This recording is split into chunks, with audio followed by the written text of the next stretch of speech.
Difference between tangible and intangible assets. It's harder to evaluate the cost of intangible assets. And we're going to talk some about intangible assets in a while as well. Physical assets. Are we in IT security concerned about the security of physical assets? Yes. Like what? Which ones? Servers. Servers. All of our boxes, right? Good. What else? Filing cabinets. Yeah, because that's information. It's just information in a different state, right? What else? Wiring closet. Mm-hmm. Our infrastructure. That's important, and we should have some purview into that as well, right? Also, the facilities.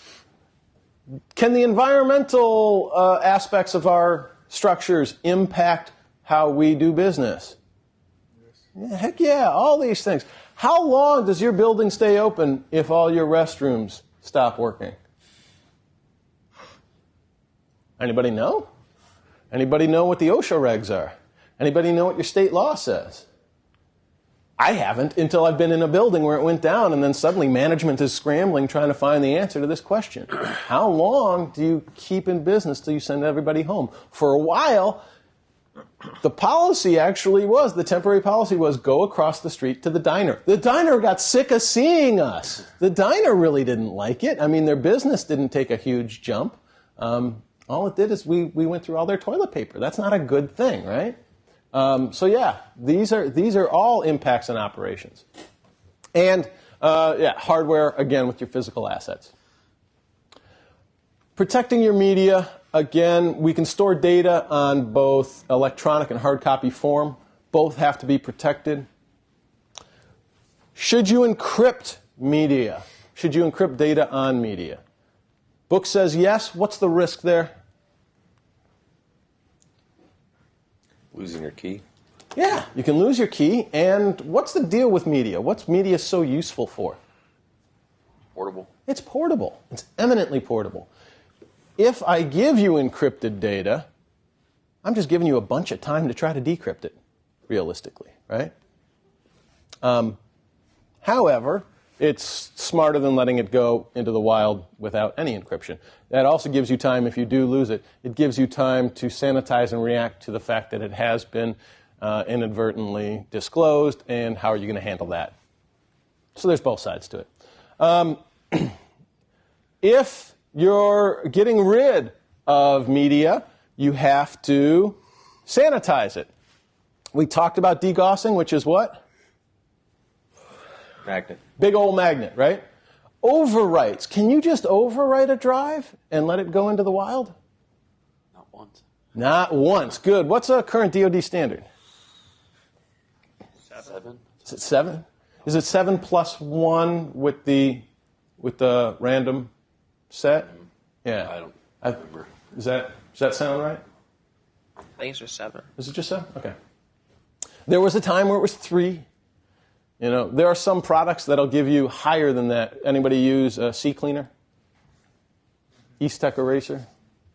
There's some good products out there. Anybody use anything else for doing their overwrites? DD. DD, what's DD? It's a just Unix tool. Yeah? A command line. Okay. Yeah. All right. Oh, well, okay. All right. All right. And destruction. We talked about this a little while ago, too. Who had the grinder, the metal grinder? I want that. That's so cool. I don't think you can just get that from Office Depot in their catalog, can you? No. I want one of those. What's grinding? What is grinding? I think it's a skateboard term, but what else is it?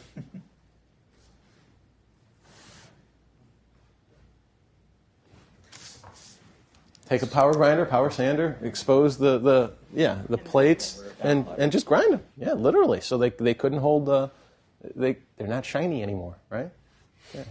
Yeah. Good. All right. Managing your software. Why does licensing matter in your organization? Isn't that just giving more money to the evil empires?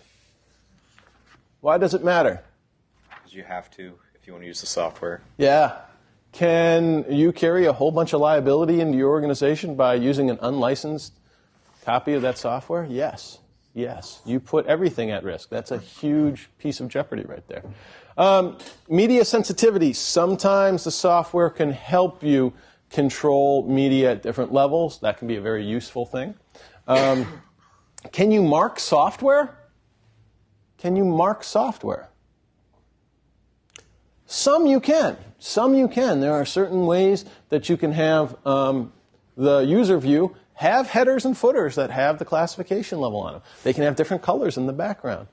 Anyone ever seen a Microsoft box configured for secret or top secret? It's a boring desktop, I'll tell you that. Okay. Handling your software should be those folks, again, with the admin capabilities. Fire-resistant box, because you have to be concerned about all environmentals, right? Do you store your software off-site? Why would you do that? Disaster recovery. Good. The problem with that, the risks incurred with storing it off-site for disaster recovery include what? Getting to it in the middle of a disaster. And then using it wherever you're going to use it. Good. And we talked some more about destruction. I like that. I want one of those. I just want to dispose of stuff all day long. That would be so much fun. I'd be throwing different things in there, too. Yeah. Protecting information assets. Information classification. Who decides the level of the information classification? Data owner. The owner of the data. Once it's been classified, can that data owner declassify it?